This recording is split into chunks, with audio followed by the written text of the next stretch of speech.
ಯಾಕೋ ಏನೋ ಗೊತ್ತಿಲ್ಲ. ಪ್ರತಿಯೊಂದು ಪ್ರೇಮ ವಿಫಲವಾದಾಗ ಪ್ರೇಮಿ ಅಥವಾ ಪ್ರೇಯಸಿ ತಮ್ಮ ಮಾನಸಿಕ ಅಸ್ವಸ್ಥತೆ ಕಳೆದುಕೊಳ್ತಾರೆ. ಆತ್ಮಹತ್ಯೆ ಮಹಾಪಾಪ ಎಂದು ಗೊತ್ತಿದ್ರೂ ಕೂಡ ಆ ಸಮಯಕ್ಕೆ ಅದನ್ನ ಮಾತ್ರ ಯಾರು ಸಮರ್ಥಿಸ್ಕೊಳ್ಳೋದಿಲ್ಲ. ಪ್ರೇಮ ವಿಫಲವಾದಾಗ ದೇವರು ಸರಿಯಿಲ್ಲ ಎಂದು ಬೆರಳು ಮಾಡೋದು ಸರ್ವೇ ಸಾಮಾನ್ಯ. ಮಹಾಭಾರತದಲ್ಲಿ ಉಪಕಥೆಗಳು ಓದುವಾಗ ಒಂದು ಸಾಮಾನ್ಯ ಪ್ರಶ್ನೆ ಹುಟ್ಟುವುದು ಮಾತ್ರ ಖಚಿತ. ಅವತ್ತು ಎಲ್ಲರಂತೆ ಹರಿಯದ ವಯಸ್ಸಿನಲ್ಲಿ ಆಟವಾಡ್ತಾ ಇರ್ಬೇಕಾದ್ರೆ ಅವಳ ಕಣ್ಣಿಗೆ ಬಿದ್ದದ್ದು ಮೋಹಕ, ಚಲುವ, ಕೊಳಕು ವಾದಕ, ಚಿತ್ತಚೋರ ನಂದನ ಮಗ ಗೋಪಾಲ. ಅವನೇ ನಮ್ಮ ಕಥೆಯ ಹೀರೋ. ಜಗನ್ನಾಥ ಅವರಿಬ್ಬರ ಪ್ರೇಮ ಚಿಗುರಲು ಬಹಳ ದಿವಸಗಳು ಬೇಕಾಗಿರ್ಲಿಲ್ಲ. ಅವರಿಬ್ಬರ ಪ್ರೇಮ ಇಡೀ ಬೃಂದಾವನಕ್ಕೆ ಪಸರಿಸಿತು.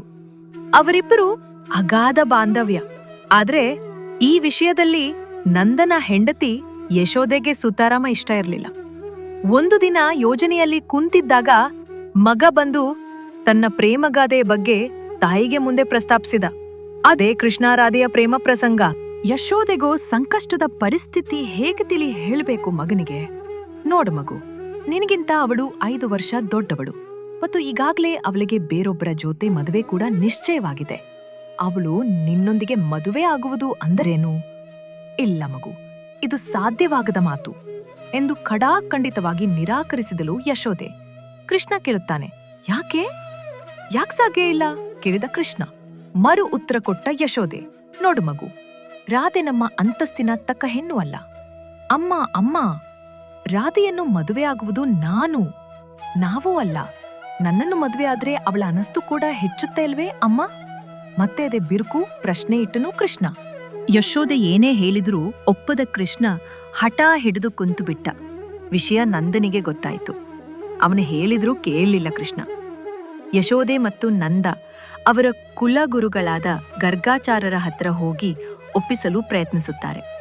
ಗುರುಗಳು ಏನೇ ಹೇಳಿದ್ರು ಏನೇ ಕೇಳಿದ್ರೂ ರಾಧೆಯನ್ನು ಬಿಡಲು ಸಿದ್ಧನಿರ್ಲಿಲ್ಲ. ಕೃಷ್ಣ, ನಿನ್ನ ಜನ್ಮ ಉದ್ದೇಶ ಬೇರೆ ಇದೆ.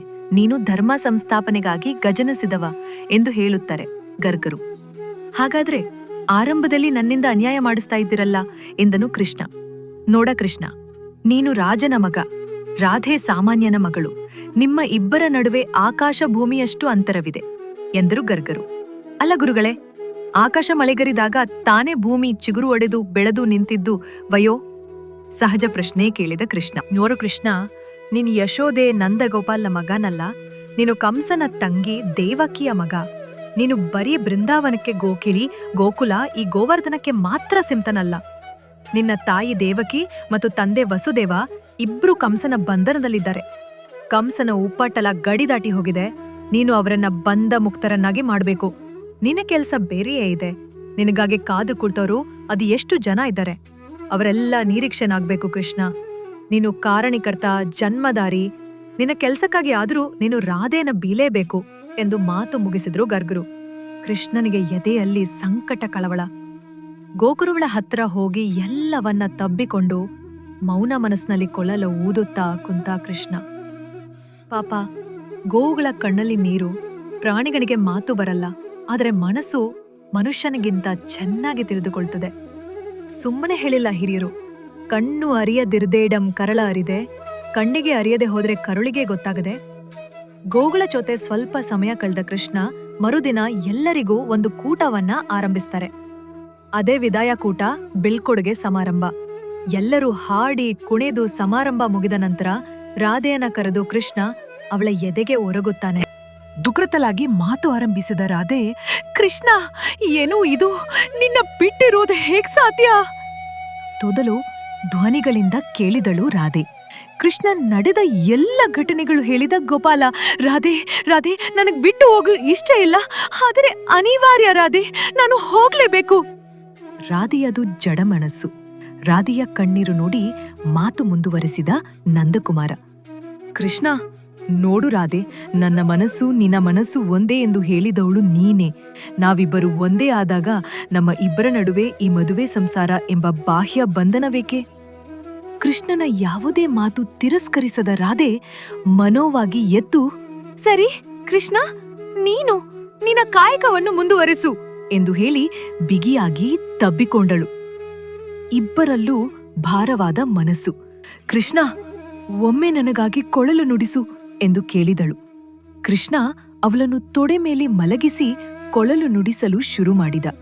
ಅವತ್ತೇ ಕೊನೆ ಕೃಷ್ಣ ಅಂತ್ಯವಾದರು. ಕೊಳಲು ನುಡಿಸಲೇ ಇಲ್ಲ, ಮತ್ತೆ ಯಾವತ್ತೂ ರಾಧೆಯನ್ನು ಭೇಟಿಯಾಗಲೇ ಇಲ್ಲ.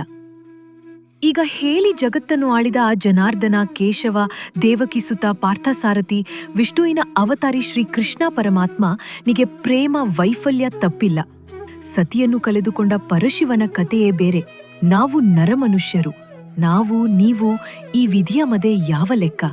ಪ್ರೇಮ ವಿಫಲವಾದಾಗ ಹುಚ್ಚು ನಿರ್ಧಾರವನ್ನು ತೆಗೆದುಕೊಳ್ಳಬೇಡಿ.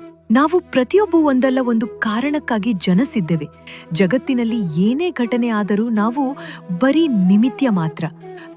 ಪ್ರತಿ ಪ್ರೇಮ ಯಶಸ್ವಿಯಾಗಲು ಬಯಸುತ್ತೇನೆ. ಪ್ರೇಮಿಗಳ ದಿನದ ಶುಭಾಶಯಗಳೊಂದಿಗೆ ಮುಂದಿನ ಕಥೆಯಲ್ಲಿ ಸಿಗೋಣ.